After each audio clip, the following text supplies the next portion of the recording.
Rajin amat, Neng. Iya nih, kan katanya ada yang mau pulang kampung.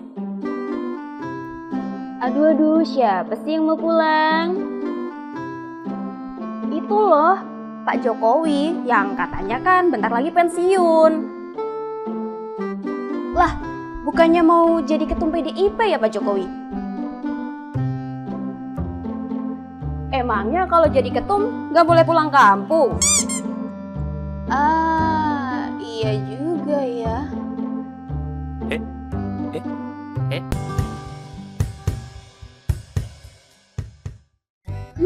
Bentar lagi 2024. Dengar-dengar ada yang mau lengser nih setelah 24 tahun menjabat jadi ketum. Wah, kaget. Terus katanya jabatan ini bakalan dilimpahkan ke Jokowi. Gak bahaya tak? Wacana Jokowi jadi pengganti Megawati pasti sering kalian dengar dong akhir-akhir ini. Berita ini bahkan lebih panas daripada suhu bumi yang lagi panas-panasnya ya kan? Hehehe. Sejumlah kader PDIP bahkan udah ngasih restu kalau Jokowi jadi ketum PDI loh. Seperti Guntur Soekarno Putra yang merupakan kakak Megawati. Sekaligus putra sulung Presiden pertama RI Soekarno. Katanya Guntur ngusulin nama Jokowi buat jadi kandidat ketum PDIP periode selanjutnya.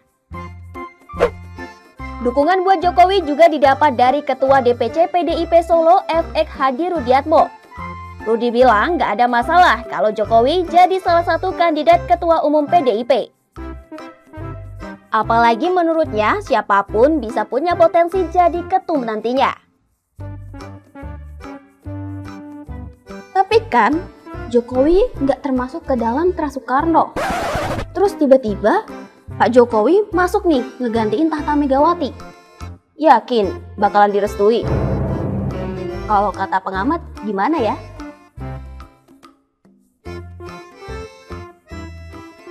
Pengamat politik Ari Junaidi bilang PDIP itu bukan partai dinasti dan juga bukan korporasi.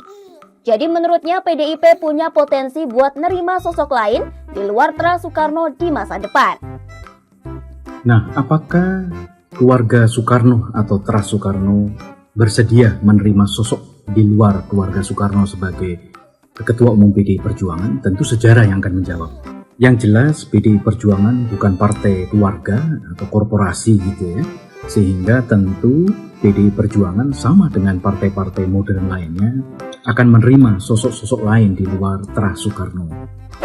Terus nih ya, usut punya usut PDIP sebenarnya punya dua pola kepemimpinan. Pertama, pemimpin yang berasal dari anak biologis, yaitu keturunan langsung dari Soekarno. Lalu ada pemimpin dari anak ideologis, yang dibuktikan sama komitmen para kader PDIP yang berjiwa kerakyatan. Dalam konteks ini yang diklaim sebagai anak ideologis PDIP itu seperti Jokowi, Ganjar Pranowo, Ahok, Tri Risma Harini, hingga Azwar Anas. Jadi Ari menilai siapapun nanti yang bakal bertahta di PDIP harus punya prinsip perjuangan yang sama dengan Soekarno. Tapi ternyata ada yang kurang setuju loh kalau Jokowi jadi ketum PDIP. Hah? Siapa sih? Spill the tea dong. Gelar tikar dulu biar makin syadu. Ya, Sekjen PDIP Hasto Kristianto yakin kalau Soekarno masih punya posisi yang kuat buat jadi ketum berikutnya. Apalagi menurutnya PDIP butuh figur yang kuat dan punya ikatan sampai kader tingkat bawah di masa transisi pemerintahan 2024. Jadi Hasto optimistis kalau kriteria itu masih dimiliki Megawati dan keluarganya. Sekarang PDIP juga lagi fokus buat nyari calon yang pas buat dampingi Ganjar di Pilpres 2024. Ambis bener ya Pak? Hehehe.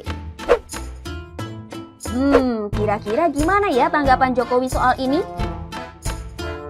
Alih-alih tergiur, Jokowi justru bilang kalau dirinya mau pulang kampung setelah pensiun jadi presiden.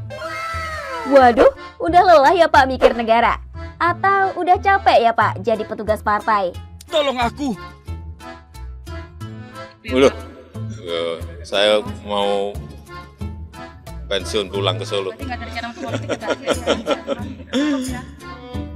Nggak ada rencana banyak yang muda-muda.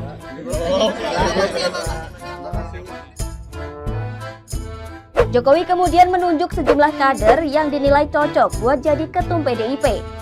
Presiden RI ini bilang banyak sosok-sosok muda yang berpotensi jadi pemimpin PDIP di masa depan. Jokowi menyebut sosok Puan Maharani hingga Prananda Prabowo yang bisa saja menjadi ketum PDIP selanjutnya. Pak Jokowi, sebelum pulang ke Solo, lehuga nih kita ngopi dulu. Nyewa. Sambil rumpi-rumpi dikit lah tentang partai sebelah. Apaan tuh? Itu loh, partai yang ketumnya baru aja dilantik. Atau jangan-jangan Pak Jokowi nggak mau jadi ketum PDI karena udah punya skoci baru nih. Ya, Partai Solidaritas Indonesia atau PSI digadang-gadang udah nyiapin kursi buat Jokowi usai pensiun jadi Presiden RI. Prediksi ini semakin kuat dengan dijadikannya putra bungsu Jokowi, Kaisang Pangarep, sebagai ketum barunya. Padahal saat itu Kaisang baru 2 hari gabung PSI. Ibaratnya lagi masa orientasi, tiba-tiba jadi ketum PSI. Widih, mulus amat mas, jalannya kayak tol. Hahaha. Keputusan ini pun bikin gaduh, bukan karena Kaisang masih baru aja terjun di dunia politik. Tapi masyarakat tahu sendirilah ya, Jokowi kan gabungnya sama PDIP. Lah kok ini anaknya malah sama PSI? Ya sama sih namanya, cuma beda huruf tengahnya doang. Sikap politik Jokowi dan keluarganya yang tiba-tiba gabung, tiba-tiba jadi ketum, ini juga dinilai sebagai sebuah pola permainan. Kalau digambarkan sih, Jokowi lagi nyiapin strategi tiki-taka kayak permainan sepak bola Spanyol. Yah, tujuannya buat mengamankan diri biar gak ninggalin legasi buruk pasca kepemimpinannya. Nah, Jokowi juga tidak ingin apa yang telah dikerjakan menjadi persoalan baru di kedepannya. Misalkan pembangunan kereta cepat, pencanangan ibu kota Nusantara.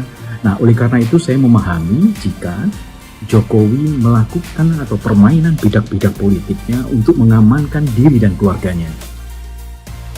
Di sisi lain, analis politik Foxpol Pangisarwi bilang, kalau Jokowi punya PSI, itu bisa jadi ancaman serius buat PDIP. Apalagi jika gerbong besar pemilih dan relawan Jokowi beralih ke PSI. Pangi menilai, Jokowi cukup mengkhawatirkan masa depan politiknya jika terus menyandang gelar sebagai petugas partai. Sekelas SBY aja, mantan presiden yang punya saham terbesar Partai Demokrat, bisa jadi bulan-bulanan PDIP. Bisa jadi sih PSI itu sekoci baru Jokowi buat ngilangin image sebagai petugas partai. Tapi kalau diinget-inget nih jasanya PDIP ke keluarga Jokowi, masa iya Pak Jokowi tega buat berdiri di atas 2 kaki? Loh, gak bahaya ta? Sejarah baru sekarang sedang berjalan. Cuma waktu yang bisa menjawabnya. Tunggu tanggal mainnya.